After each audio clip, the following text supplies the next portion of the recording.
Déjà, est-ce que vous m'entendez bien? Sinon, je peux demander... Tout va bien? Ok, super.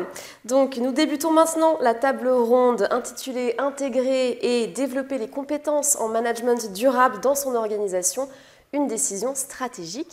Afin d'échanger sur ce sujet passionnant, j'invite à me rejoindre Monsieur Laurent Pin, qui est responsable impact positif pour le groupe Eldora dans la restauration collective.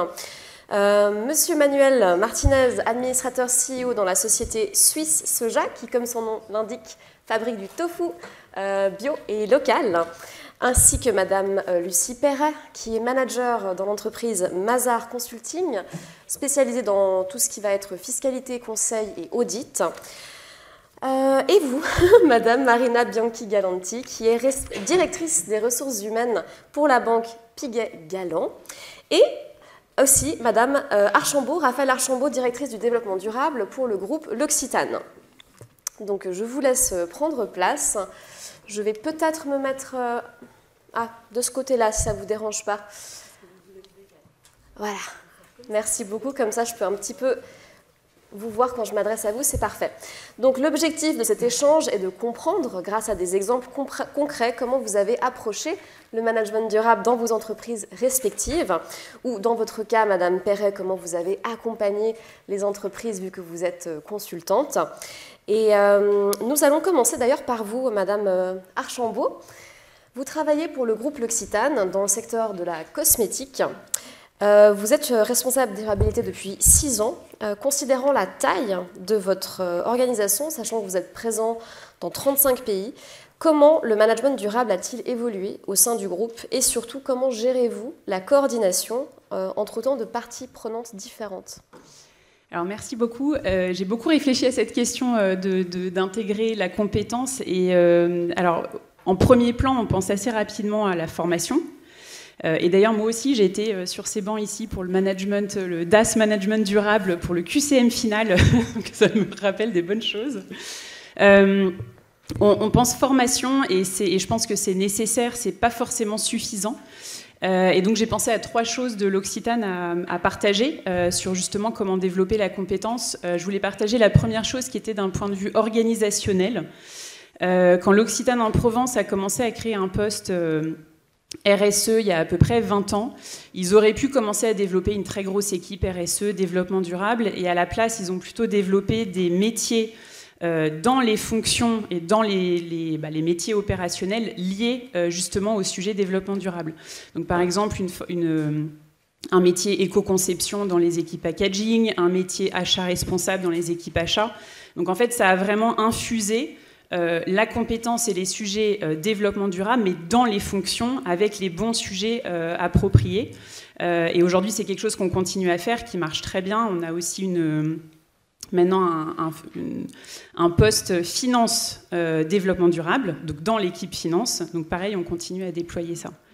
Donc ça, c'était le premier point auquel j'ai pensé. Le deuxième point, alors qui est en partie lié, quand on a commencé la certification B Corp il y a à peu près quelques années, ça nous a permis de continuer dans cette démarche de vraiment déployer ces sujets dans les métiers clés, parce qu'on a vraiment utilisé B Corp comme étant un guide de bonnes pratiques pour les métiers opérationnels, et donc de vraiment les accompagner pour qu'ils utilisent le questionnaire pour aller trouver des bonnes pratiques qui font du sens pour l'entreprise, mais en complète autonomie, c'est-à-dire que l'équipe RH aujourd'hui va aller consulter justement le questionnaire B Corp et se dire voilà, quelle est la bonne pratique que je peux mettre en place, mais au moins il y a un cadre qui est commun à toute l'entreprise. Et troisième chose, voilà, dernière auquel j'avais pensé, c'était donc quand on parle de compétences, donc il y a beaucoup d'équipes, les fonctions, donc ça c'est ce dont j'ai parlé un peu là, et il y a le conseil d'administration qui me semblait aussi être en tout cas un organe de gouvernance hyper important à justement sensibiliser et faire monter en compétences. C'est toujours des gens très intelligents, mais qui ne sont pas forcément toujours très formés sur ces sujets-là et qui sont en attente. En tout cas, chez nous, ils étaient en attente. Et une bonne pratique que je peux partager, en tout cas chez nous, ça a fonctionné, ça ne fonctionnera peut-être pas partout, c'est de créer un comité développement durable, donc à côté des comités obligatoires d'audit, de rémunération et de nomination, un comité développement durable, avec à peu près la moitié en fait, des membres du conseil d'administration. Et du coup, ça fait 2 ans qu'on les voit, nous, équipe opérationnelle, à peu près 3-4 fois par an. Et là, ça fait donc 2-3 ans et on commence vraiment à avoir des super discussions. Ils sont vraiment montés en compétences et du coup, ils peuvent intégrer ce sujet dans les discussions du conseil d'administration. Voilà, c'était peut-être un peu long, mais c'était les 3 points. Non, c'était très intéressant, merci beaucoup. Donc, on a mentionné que pour qu'une démarche de management durable soit efficiente, il est primordial d'avoir un engagement de la part des collaborateurs. Madame Bianchi Galanti, vous qui êtes directrice des ressources humaines pour la banque Picquet Galland, vous êtes donc au cœur de cette dynamique-là.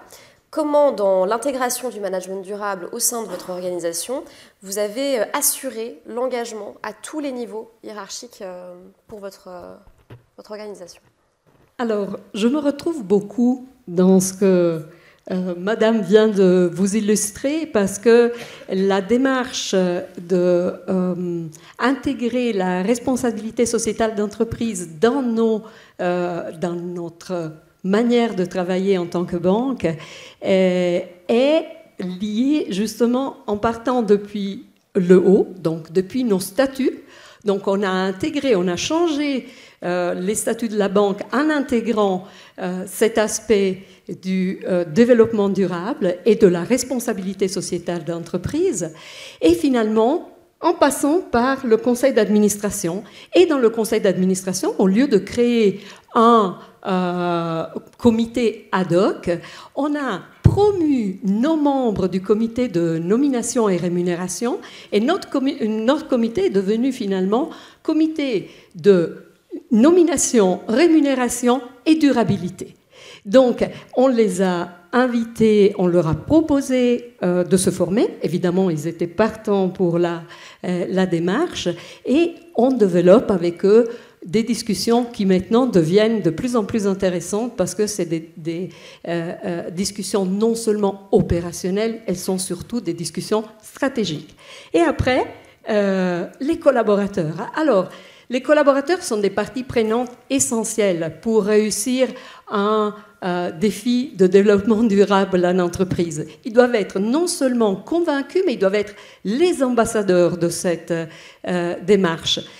Je vous porte un exemple très simple. Madame a évoqué la formation. La formation, pour nous qui adhérons au programme Swiss Triple Impact, est un des objectifs.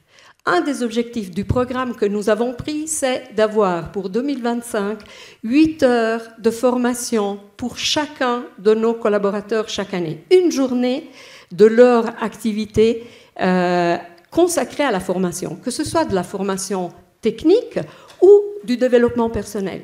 Pourquoi ? Parce que nous croyons qu'un des éléments qui fait adhérer les collaborateurs, excusez-moi, je mélange, hein, vous entendez mon accent, je suis italienne, donc pour faire adhérer les collaborateurs, il faut qu'il y ait aussi un développement de leur côté et qu'on puisse leur proposer un catalogue de formations, qu'on puisse leur proposer des formations qui répondent à leurs attentes, que ce soit du côté développement durable, que ce soit du côté technique ou de développement personnel. On a, après, dans le dispositif qu'on a mis en place pour insérer la responsabilité sociale dans notre activité, nous avons créé un poste consacré à la responsabilité sociale, c'est-à-dire quelqu'un qui fait de relais entre toutes les activités de la banque sur le côté développement durable. Cette personne est une personne qui a commencé son chemin aux ressources humaines de notre entreprise. Elle a commencé aux ressources humaines, elle avait un intérêt qui était personnel. Elle s'est assise aussi au banc de l'HEG pour se former. Donc, vous voyez que l'HEG a un impact très important dans le développement de cette sensibilité. Et cette personne qui a commencé aux ressources humaines comme assistante ressources humaines a pu développer un intérêt qui était à la base un intérêt personnel pour le faire devenir comment j'applique mes convictions personnelles à l'activité de l'entreprise pour laquelle je travaille et comment j'implique tous les collaborateurs dans cette activité. Et le chemin que cette personne a parcouru est pour nous un exemple de comment on peut développer les collaborateurs, comment on peut les accompagner dans cette sensibilité. Un autre élément qui est très important, et c'est grâce justement à l'apport de Candice, je la cite en pleine séance, on a interpellé, on a travaillé beaucoup, on a mis en place une charte RSE à laquelle tout le monde a collaboré. C'est-à-dire nous avons impliqué toutes les parties prenantes de l'entreprise, nos collaborateurs, notre direction, pour dire quels sont les aspects que nous voulons mettre en avant et que nous voulons réaliser. Parce que les paroles sont simples, les actes, des fois, ils sont un peu plus compliqués. Donc, il faut pouvoir avoir un discours qui soit un discours cohérent. Et voilà. Dans cette charte, un des engagements que nous prenons vers les collaborateurs, c'est de créer un environnement de travail qui soit favorable à leur développement et à maintenir un équilibre entre vie professionnelle et vie privée. Et dans cette démarche, nous nous sommes dit, allons plus loin. Qu'est-ce que nous pouvons faire comme plan d'action pour faire augmenter l'engagement des collaborateurs dans cette démarche d'un environnement, parce que tout le monde est acteur de cet environnement. Nous avons promu l'adhésion à la certification Great Place to Work, qui est une certification qui commence par un sondage de satisfaction. Et grâce à cette certification, nous avons maintenant un plan d'action qui est très clair pour les actions à mettre en place avec les collaborateurs.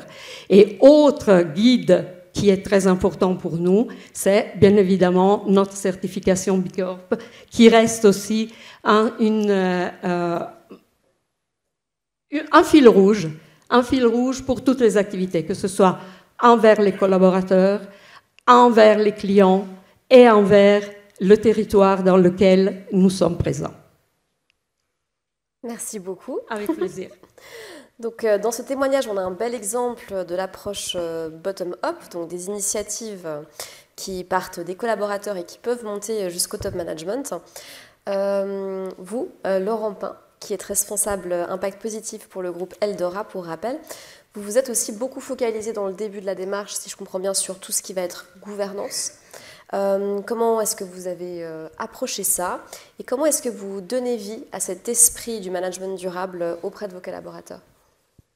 Au départ, notre analyse, on l'a un peu basée sur les études qui ont été faites sur les entreprises qui ne réussissent pas leurs objectifs de développement durable.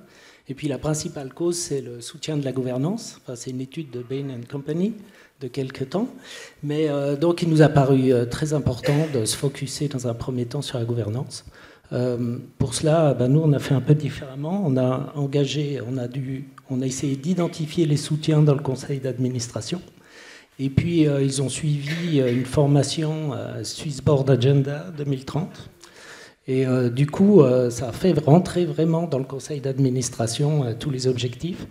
On en a profité en même temps pour faire réfléchir le comité de direction, le conseil d'administration sur la mission et vision. Je pense que c'est aussi un bon moment de repenser qui on est et qui on veut être. Voilà, ça a été vraiment la première action qu'on a fait. Et aujourd'hui, l'ensemble de nos indicateurs RSE et de nos objectifs sont revus en conseil d'administration. Et c'était essentiel pour nous. Et puis également, du coup, à la fois le comité de direction et tout le monde travaille dans ce sens-là. J'aimerais ajouter, on parle de compétences, juste Eldora, c'est 1700 employés, mais sur 280 sites dans toute la Suisse. Donc, quand vous voulez impliquer des collaborateurs dans cette forme de business, c'est très compliqué. Et moi, j'aimerais insister sur un type de compétences qui ne sont peut-être pas des compétences théoriques, mais c'est des soft skills. Et on a créé une Team Impact. Et dans cette Team Impact, ce n'est pas tant des compétences, mais des comportements qu'on cherche.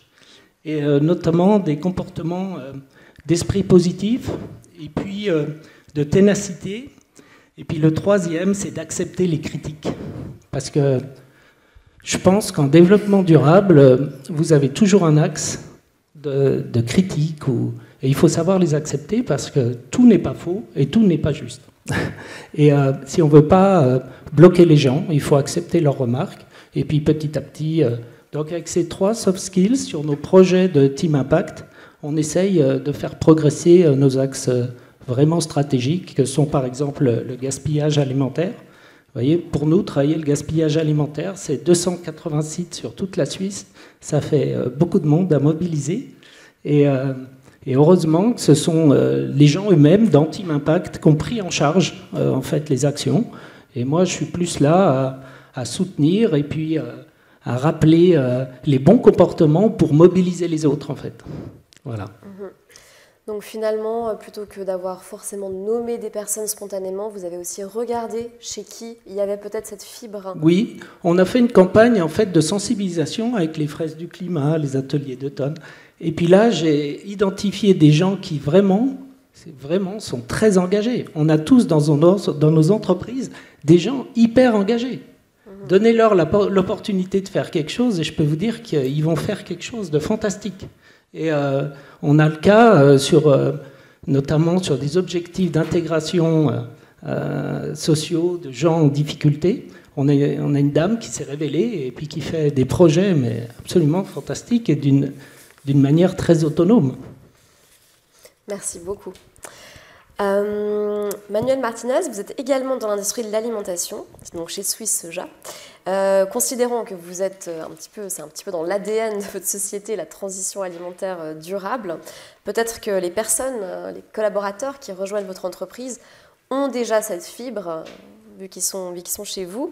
Donc ça, c'est peut-être une partie un peu plus facile, pas besoin de convaincre les personnes qui sont venues là déjà par intérêt. Donc, dans votre cas, quels ont été les challenges que vous avez rencontrés dans l'intégration du management durable et comment les avez-vous surmontés? Bonjour à tous. On entend pas. Bonjour à tous. Donc, Suisse Soja, simplement pour déjà résumer, parce que parfois les gens n'ont pas une très grande idée de qui nous sommes et de ce que nous faisons. Suisse Soja, on reçoit des fèves de soja qui sont de qualité bio-bourgeon suisse. Donc, ce sont des fèves de soja qui sont cultivées en Suisse, qui sont aussi cultivés à Genève et qui sont au bénéfice du label Genève Région Terre Avenir pour le marché genevois. Ces fèves de soja, on les broie pour en extraire du lait de soja, à la façon dont on broie les olives pour en extraire de l'huile. Ce lait de soja, ensuite, on a 2 solutions. Soit on le commercialise, on est peut-être les seuls du marché à proposer un lait de soja frais avec des fèves de soja bio et locales. Ou alors ce lait de soja, on peut le faire coaguler, comme on fait coaguler un lait de vache. Et le tofu, au final, ce n'est rien d'autre qu'un fromage de lait de soja. Alors, vous l'aurez compris, quand on travaille avec des matières premières d'origine agricole, eh bien, nécessairement, la nature, on l'aime et la nature, on la respecte. Et pour nous, tous les concepts de durabilité, au fait, ils sont inscrits dans l'ADN de notre entreprise.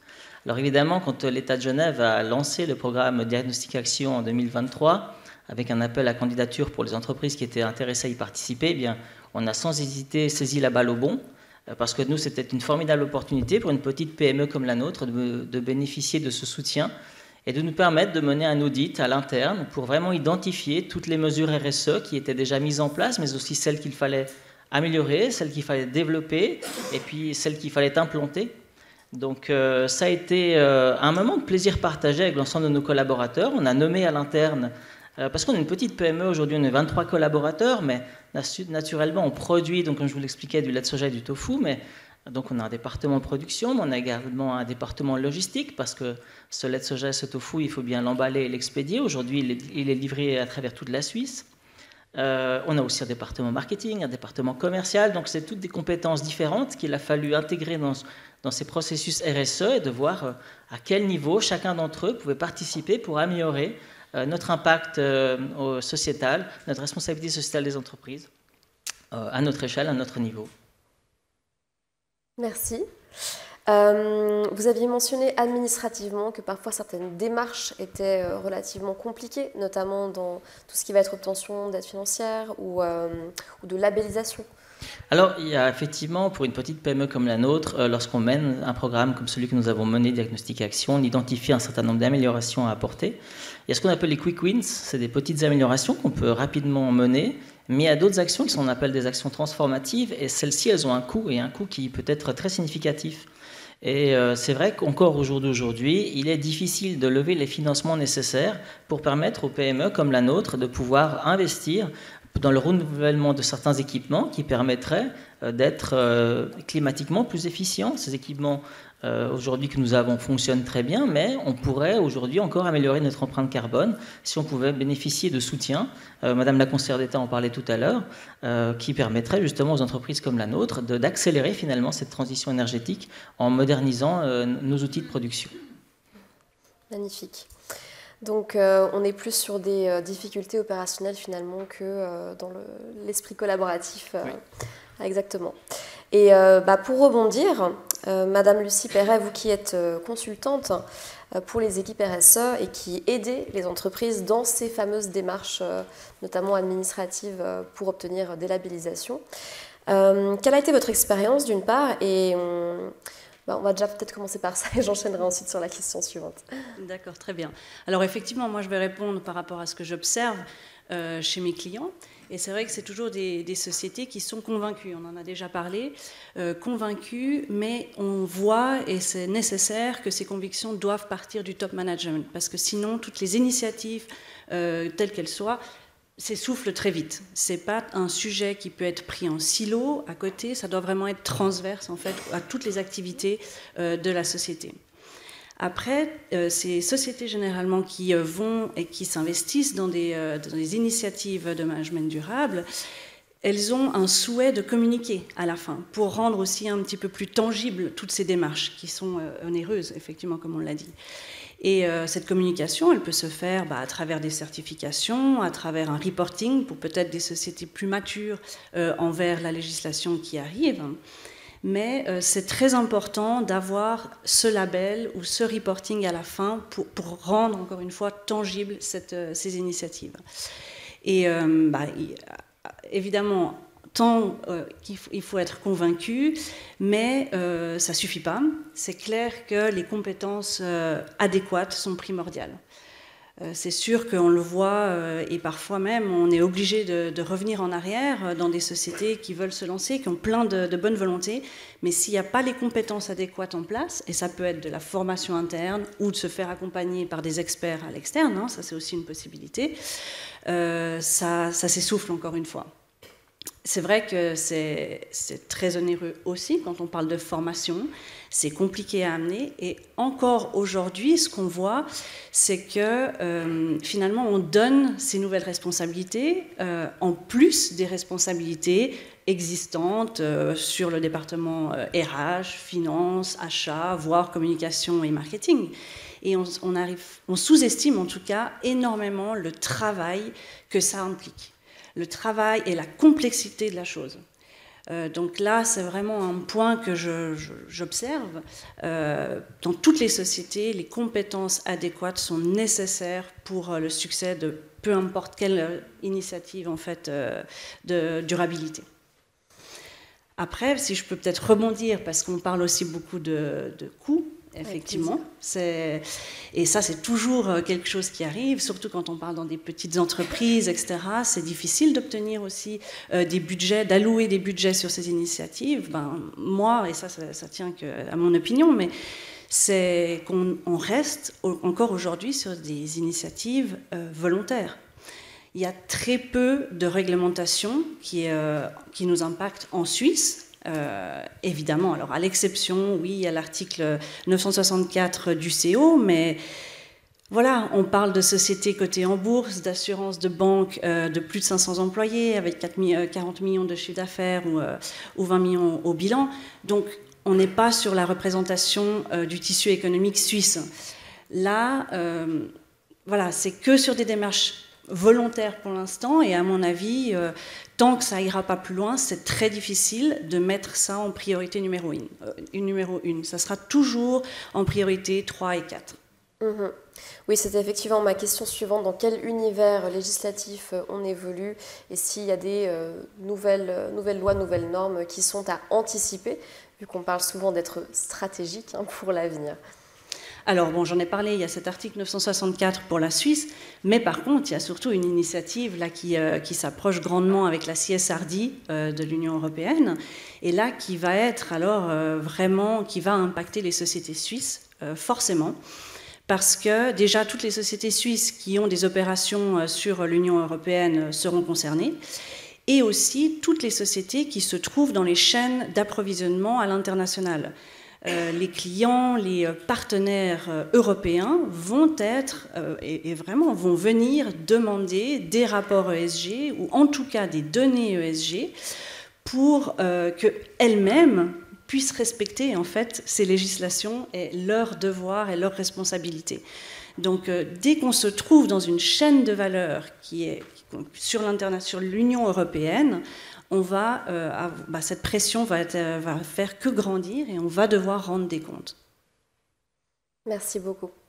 Et pour poser une question un petit peu ouverte, donc là elle n'est pas forcément destinée, je souhaite que chacun puisse prendre la parole comme il le souhaite et n'hésitez pas aussi à rebondir.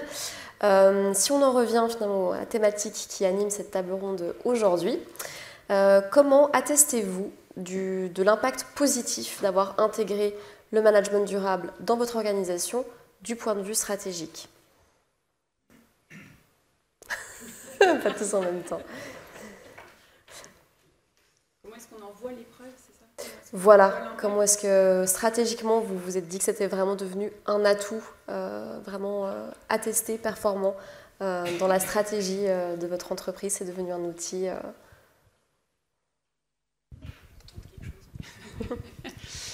Non, je pense qu'à partir du moment où on voit que c'est discuté dans tous les gros organes de gouvernance de l'entreprise, je pense qu'on peut se dire qu'il y a déjà une partie du chemin qui est faite.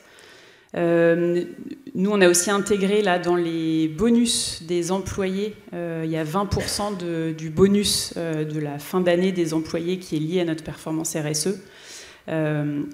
Et ça, le fait que le conseil d'administration, en tout cas la direction, ait accepté aussi ça, parce que ça c'est un vrai changement aussi, c'est plus une rémunération uniquement sur des indicateurs financiers. Je me dis que ça peut aussi être un signe. Après il y a plein de certifications aussi qui peuvent le prouver, il y a l'engagement des employés. Je pense que comme c'était mentionné aussi, de voir en tout cas dès qu'on parle de ces sujets-là, le nombre d'employés qui en fait lèvent la main, qui participent et qui après lancent des projets eux-mêmes derrière, et qu'en fait finalement ça dépasse les services RSE et ça dépasse les gens qui sont en charge de ça. Je pense que là on peut se dire qu'il y a une partie du chemin qui est faite. Je suis tout à fait d'accord et je pense que le succès, on peut le mesurer à l'interne, en tout cas je parle du côté ressources humaines, on peut le mesurer dans l'engagement des collaborateurs. Les collaborateurs sont non seulement partie prenante dans le sens ils n'attendent pas que ça se fasse, ils deviennent des acteurs. Les collaborateurs demandent de participer à des groupes de travail. S'il y a un plan d'action, ils sont les premiers à dire je suis volontaire pour participer dans ce groupe de travail. Et ça, pour nous, c'est une preuve qu'il y a du succès. Et c'est une preuve concrète du succès de cette démarche. Je vous porte un exemple tout récent. Nous sommes en train de mettre en place un plan de mobilité et on a constitué des petits groupes parce que nous sommes en Suisse romande sur 6 sites et chaque site est sur 3 cantons différents, donc les problèmes de mobilité sont différents selon le canton, et on a réussi sur chaque canton à avoir des gens qui étaient intéressés à participer à la mise en place du plan de mobilité avec le partenaire externe qui nous aide à la mise en place de ce plan de mobilité. Et pour nous, ça, c'est une preuve de succès. J'aimerais citer un outil qui nous permet quand même de bien réfléchir là-dessus, c'est la matérialité. Quand vous écoutez vos clients, chez Eldora, on a une écoute client qui est très développée. Quand on est dans la restauration, c'est un sujet très très développé. Donc dans la matrice, on va étudier toutes les demandes des clients, on va étudier les cahiers des charges. Et là, on voit que la part des RSE dans ces demandes, elle a grandi à une allure énorme. Alors, quand nos clients décident que c'est stratégique, comment nous pouvons-nous décider que ça ne l'est pas ? Donc ça a été un critère très, très important. L'autre chose aussi, on a mené quelques études sur le business model et puis on s'est quand même rendu compte que sur nos enjeux principaux, eh bien en fait tous les enjeux allaient agir sur la marge de l'entreprise et on constate aujourd'hui que ça va mieux qu'avant. Donc ça peut aussi avoir un impact positif sur les marges. Ce n'est pas que, je rappelle, le développement durable, c'est la rencontre de trois choses et il ne faut pas oublier l'économique. Et en tout cas, aujourd'hui, nous, typiquement, quand on travaille sur le gaspillage alimentaire, c'est de la marge en plus. Et si on arrive à engager nos mandants à nous aider, parce que c'est souvent là où il y a les freins pour prendre les bonnes décisions, eh bien, on voit que tout s'améliore. Pour eux, suivant les mandats, ça s'améliore pour eux, et suivant les mandats, ça s'améliore pour nous. Et quand on parle d'engagement des collaborateurs, donc dans le meilleur des cas, ils ont un intérêt, ils sont sensibles, ou alors grâce à des ateliers, des animations, on arrive à les sensibiliser, mais ça peut également arriver qu'on n'y arrive pas. Il y a des personnes qui n'ont pas d'intérêt. Comment, dans ce cas-là, on réussit à les engager ? Vous parlez de développement stratégique. Effectivement, il y a deux axes dans le développement stratégique. Il y a le développement stratégique externe, celui qui consiste à faire connaître au grand public ce que nous réalisons à l'interne. Mais pour nous, le plus important, finalement, dans cette démarche, c'est le développement stratégique à l'interne. Ça veut dire qu'aujourd'hui, chez Suisse Soja, à titre d'exemple, chaque employé, dans ses objectifs annuels, a un objectif RSE.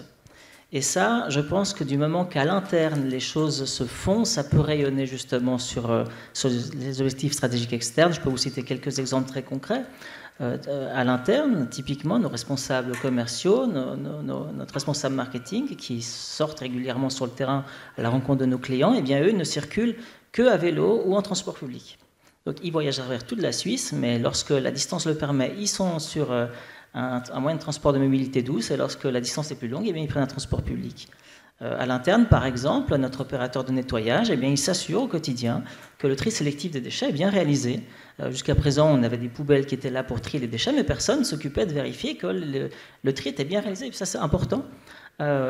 Autre aspect, la logistique, par exemple, où on veille au fait qu'on avait des emballages uniques pour certains clients. Donc, on a mis en place un système de caisse qu'on appelle de caisse IFCO qui permet de livrer notre marchandise et de récupérer les caisses ensuite en retour pour pouvoir les réutiliser, donc diminuer la consommation de nos emballages à usage unique.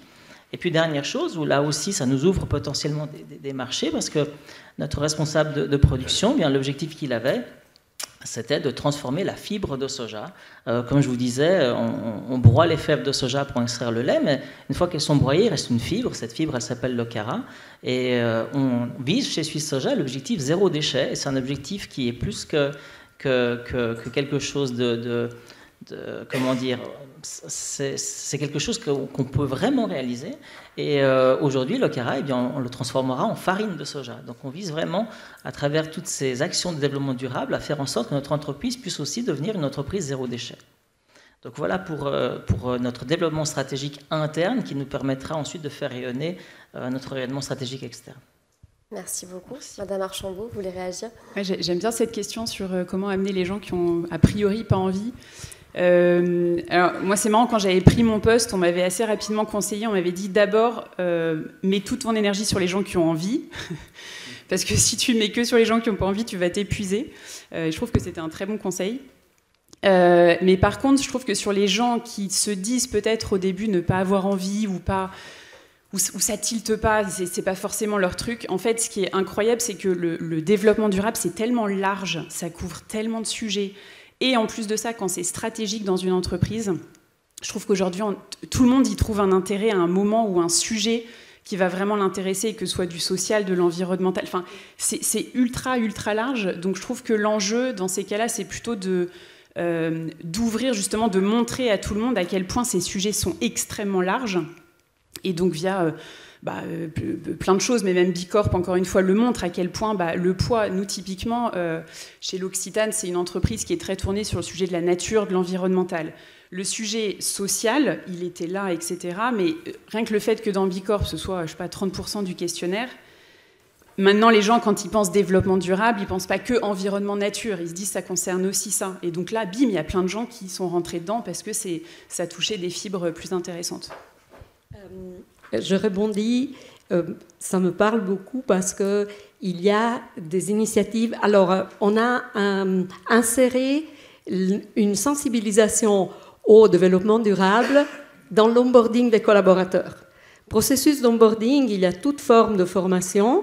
Eh bien, chez nous, parmi les formations obligatoires, c'est une formation en ligne sur le développement durable dans tous ses aspects, justement pour que chacun se rende compte. Des fois, c'est une question aussi de méconnaissance du sujet.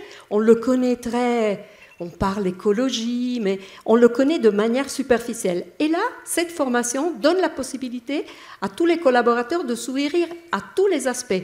Ce qui les prépare, par exemple, à être sensibles justement au tri des déchets aussi à l'interne, ce qui les prépare à être ouverts à un plan de mobilité, ce qui les prépare, par exemple, à comprendre pourquoi on a mis en place un groupe dons, un groupe philanthropique, pourquoi on offre un jour par année à chaque collaborateur pour une initiative citoyenne. Les collaborateurs peuvent prendre du temps pour des initiatives citoyennes dans leur territoire. Et ça, si on donne simplement les initiatives sans une raison à la base, c'est compliqué. Donc, voilà, ça c'est une expérience aussi pratique que nous avons et qui a du succès. Nous, dans l'engagement des gens, on a une partie de notre impact qui est liée par les habitudes alimentaires de ceux qui viennent manger chez nous.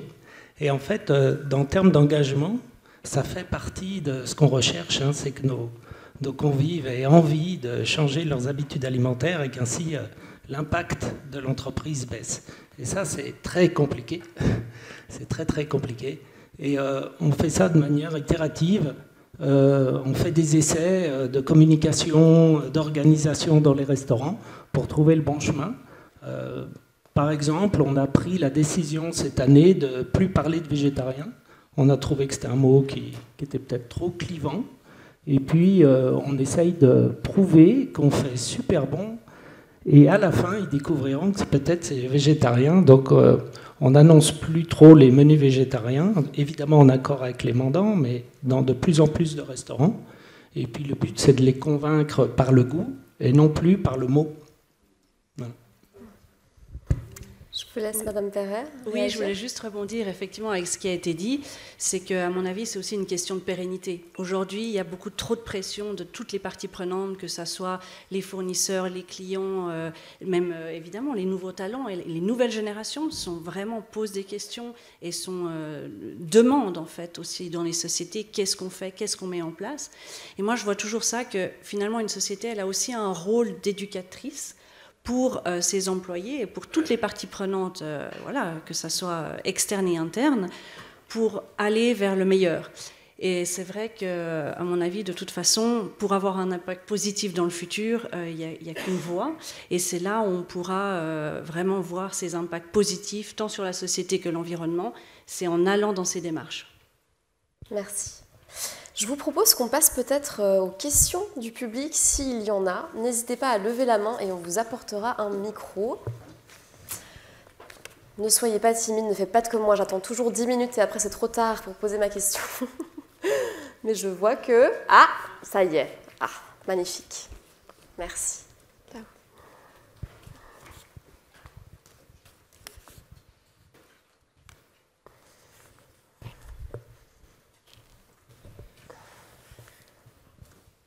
Bonjour, merci pour vos témoignages très intéressants. Je voulais savoir quels sont les indicateurs que vous avez posés pour suivre justement l'impact positif de tous ces projets que vous avez mis en place.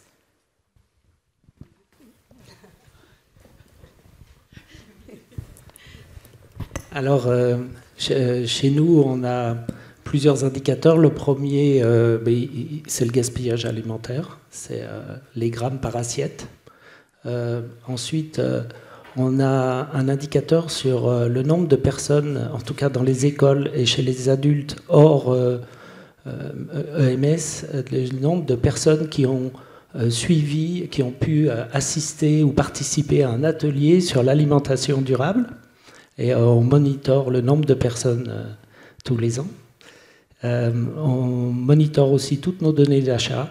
en ce qui est bio, local, voilà, et ça aussi c'est suivi. Tous ces indicateurs sont suivis. On a un indicateur aussi de bien-être des collaborateurs qui a été mis en place, donc avec une enquête et un objectif, et tous ces indicateurs sont suivis par le conseil d'administration. Quelqu'un d'autre? Alors il y en a pas mal. Donc il y a le bilan carbone avec des objectifs de réduction carbone. Donc on fait un bilan carbone tous les ans. Ça brasse énormément de data. Donc il y a un gros challenge sur la data et comment on va plus vite, comment on automatise un maximum de choses.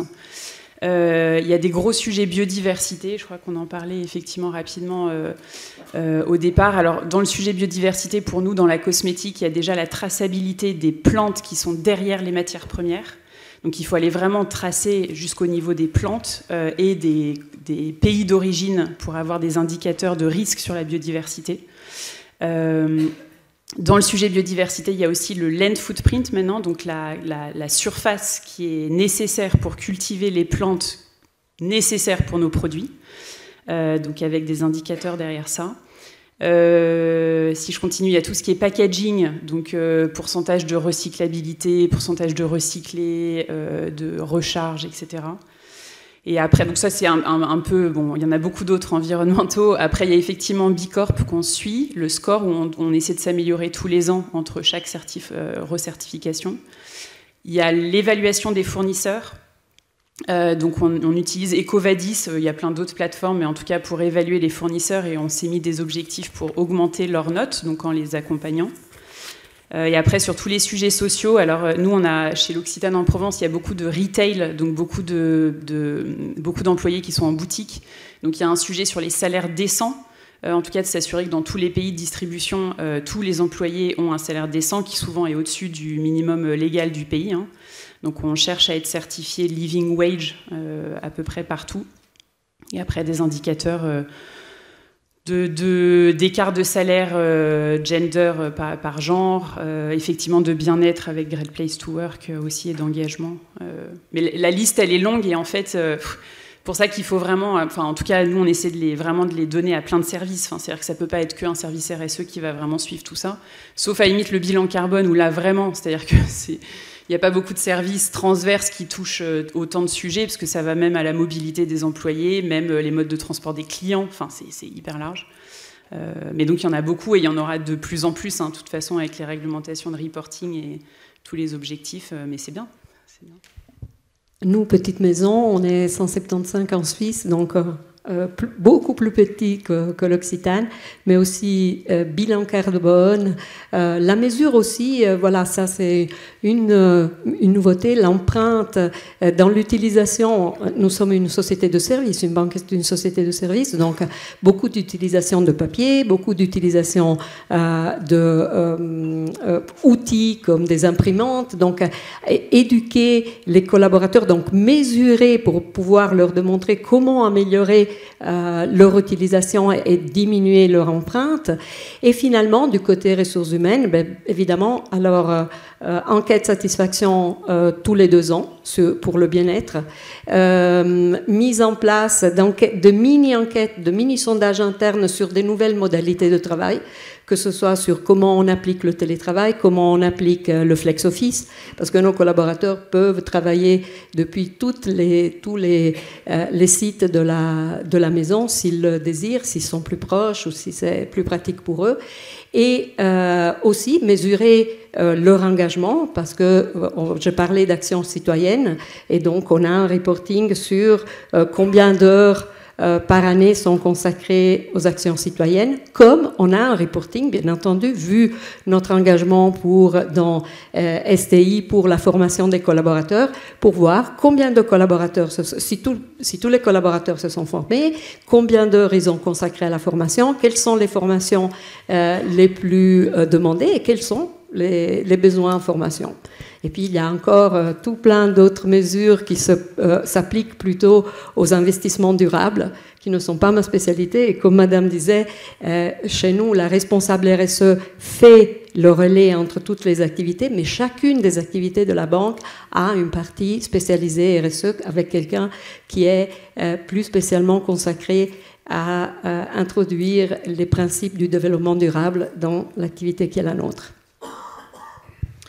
Moi, ce que je pourrais dire pour Suisse Soja, c'est que, évidemment, je partage l'ensemble des indicateurs qui ont été cités jusqu'à présent, mais aussi la mise en place d'un plan d'action. Ça, c'est très important, un plan d'action qui soit annuel, qui nous permette de mesurer justement dans le temps les actions concrètement réalisées. Et puis, je citais tout à l'heure les objectifs que l'on fixe à chaque collaborateur, moi y compris chaque année. Il faut aussi que ce soit des objectifs qui soient smart. Donc, il ne faut pas non plus surcharger la charrue, parce que sinon, les collaborateurs, il faut qu'ils aient un objectif qui soit atteignable, qui soit motivant. Et il vaut mieux avoir un objectif annuel qui soit stimulant, et comme ça, chaque année, on en trouve un nouveau, que de vouloir trop en faire trop vite tout de suite, parce que là, évidemment, les gens, même les gens les plus motivés, peuvent rapidement être découragés. Merci beaucoup. Alors, s'il n'y a pas d'autres questions, je pense que nous allons clôturer. Une dernière ? Ok, alors une dernière, allons-y.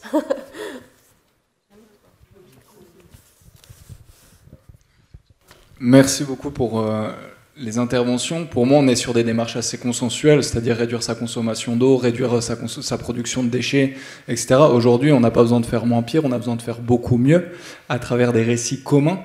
Et en fait, quel est le futur que l'on souhaite vraiment et comment vous y arrivez à travers les objectifs que vous vous fixez. Et moi, parce que tous les indicateurs, si on a réduit de 1 tonne d'équivalent CO2, c'est bon, on a réduit quoi. Si on a réduit d'1 kilo par personne le gaspillage alimentaire, mais en fait, le gaspillage alimentaire, il ne devrait même pas exister.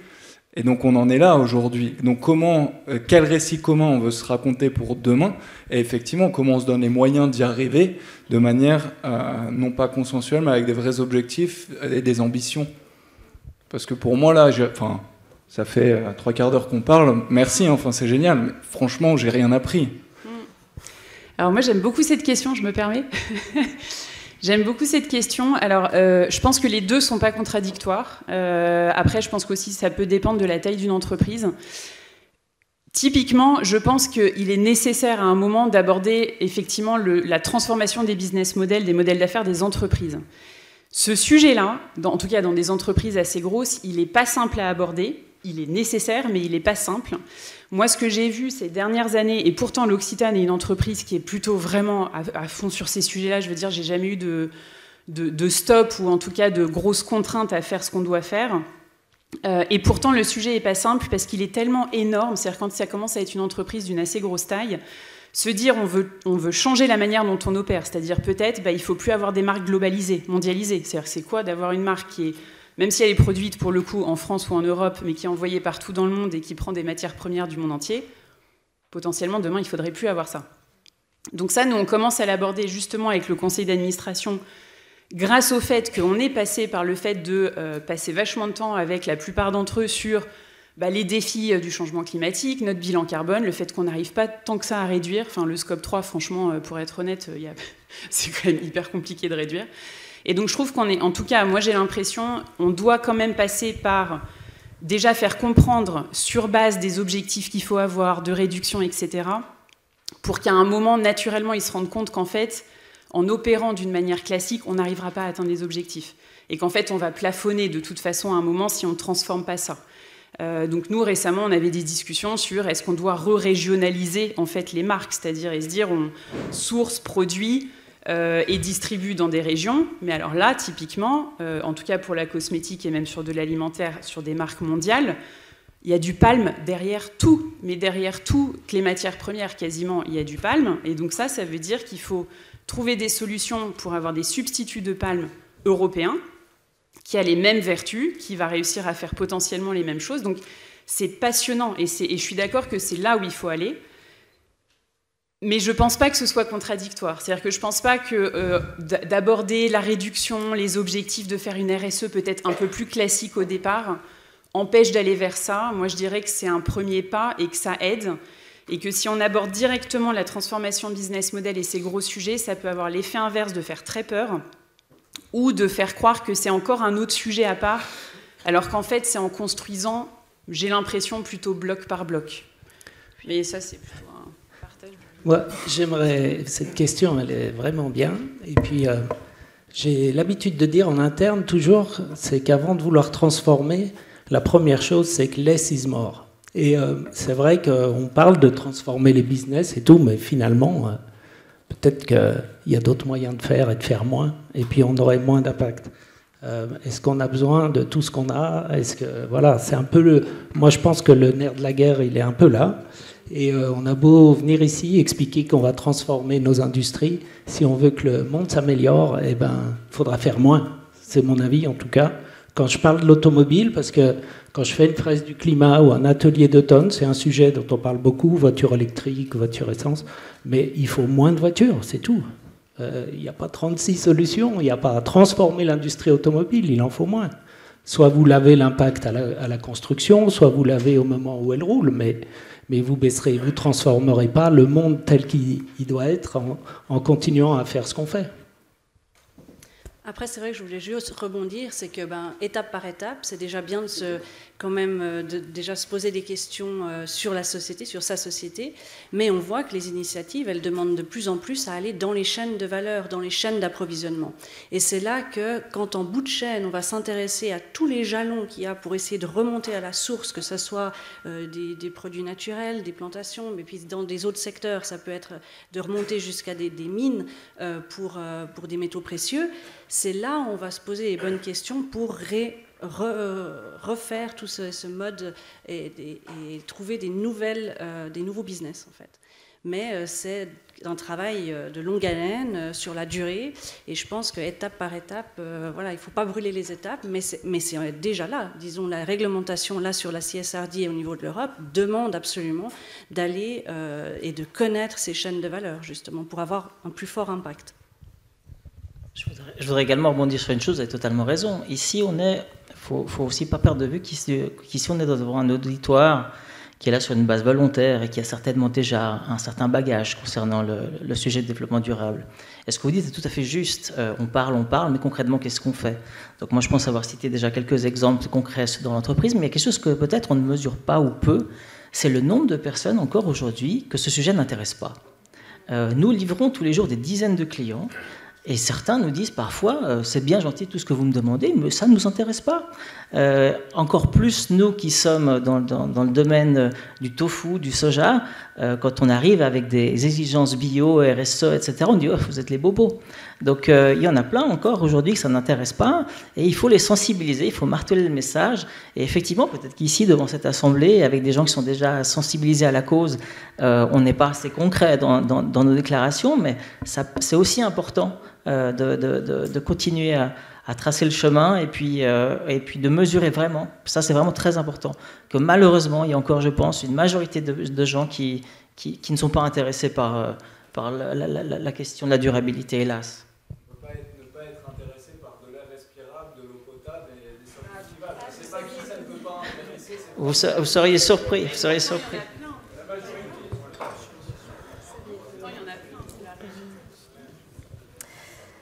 Vous vouliez réagir encore?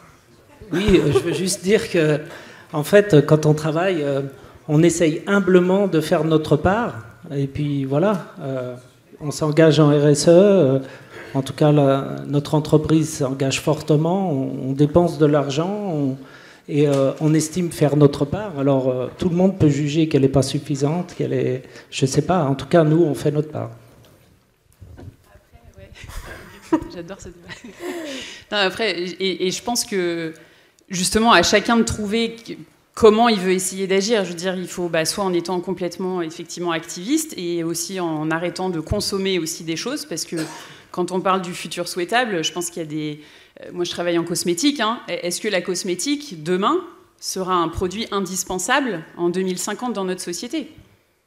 Moi, c'est des sujets qu'on aborde dans l'entreprise. Donc, je pense qu'effectivement, on peut être activiste, on peut après s'impliquer dans les entreprises si on croit que les entreprises peuvent faire partie de la solution. Si on n'y croit pas, effectivement, il vaut mieux peut-être essayer d'être un peu un contre-pouvoir. Et il y a besoin des contre-pouvoirs. Il y a besoin qu'il y ait des gens, effectivement, qui râlent et qui stand up pour ce genre de choses-là.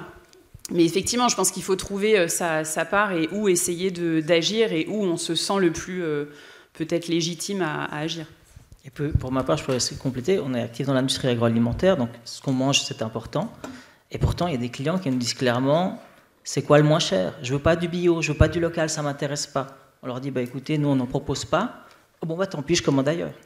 Et ça arrive encore très souvent, malheureusement. Est-ce qu'on a le temps de prendre une dernière question? Oui, magnifique. Alors j'en vois une là-haut, s'il vous plaît.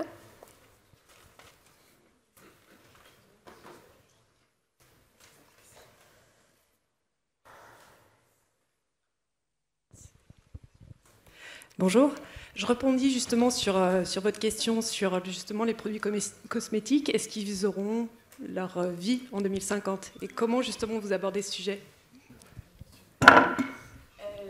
Alors déjà en parlant et en levant le sujet, c'est là où je pense que c'est en tout cas d'avoir des postes développement durable ou en tout cas des employés qui ont envie, c'est que déjà de lever le sujet, de questionner et de dire conseil d'administration, est-ce que vraiment, voilà, au vu de tout ce qu'on vous donne comme agenda, comme objectif, etc., est-ce que vous croyez que la cosmétique aura sa place demain? Donc déjà lever le sujet.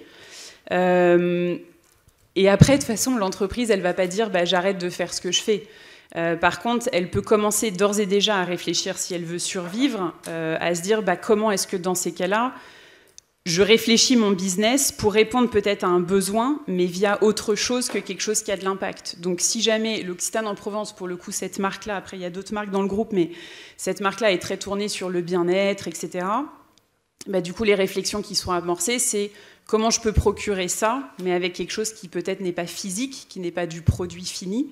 Et donc c'est un peu comme Michelin quand maintenant en tout cas ils vont facturer des kilomètres et pas des pneus neufs. Enfin, c'est toutes ces réflexions justement de facturation et de modèle, mais en réfléchissant à ce qu'on veut apporter aux clients à la fin. Et déjà, est-ce que ce qu'on veut apporter est essentiel? Est-ce que le bien-être est essentiel? Bon, là on peut se dire qu'a priori ce serait bien de le garder, mais est-ce que ce sera via des produits physiques? Je pense qu'il y a plein d'autres manières de le faire. Mais ça s'anticipe dans les discussions parce que c'est les entreprises, les grosses, elles font des business plans à plusieurs années. Donc c'est comment on commence à intégrer ces réflexions-là dans des business plans et se dire bah, est-ce qu'on peut commencer à essayer de se dire qu'une part du chiffre d'affaires ne sera pas faite sur du produit. Mais c'est comme même Decathlon avec la location, la seconde main. Bah, c'est typiquement le genre de réflexion qu'on peut porter en tout cas en entreprise. Vous avez une question? Magnifique. Alors, on peut peut-être passer le micro, s'il vous plaît, à Monsieur Sibulia.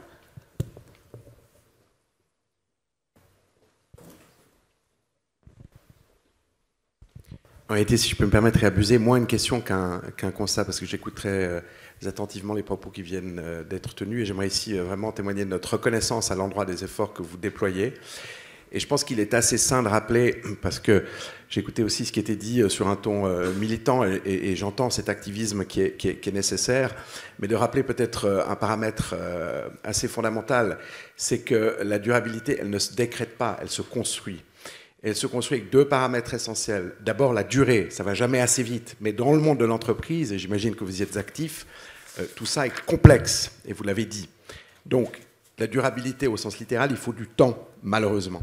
Et puis, il faut des moyens. Et moi, j'aimerais ici remercier les entrepreneurs. Vous êtes ici, vous créez de l'emploi et des recettes fiscales qui nous permettent de financer des infrastructures de grande qualité. Et donc, c'est toute la difficulté pour vous, c'est que vous devez performer et transformer et conjuguer ce double paramètre. Donc, j'évoquais le pragmatisme de la Chambre. Je souhaitais simplement rappeler cette équation très simple parce que la bonne volonté, elle est absolument essentielle. Vous l'incarnez. Mais voilà, tout ça ne va jamais aussi vite et peut-être en profondeur qu'on le souhaiterait. Mais l'impossible nul n'est tenu. Et moi, j'ai la conviction que lorsque il y a de la volonté, il y a un chemin et que celui-ci, on va l'emprunter ensemble. Merci. Merci beaucoup. Un beau mot de la fin. Donc, nous arrivons à la fin de cette table ronde. Donc, déjà, un grand merci à vous tous pour le partage de vos expériences. Merci beaucoup.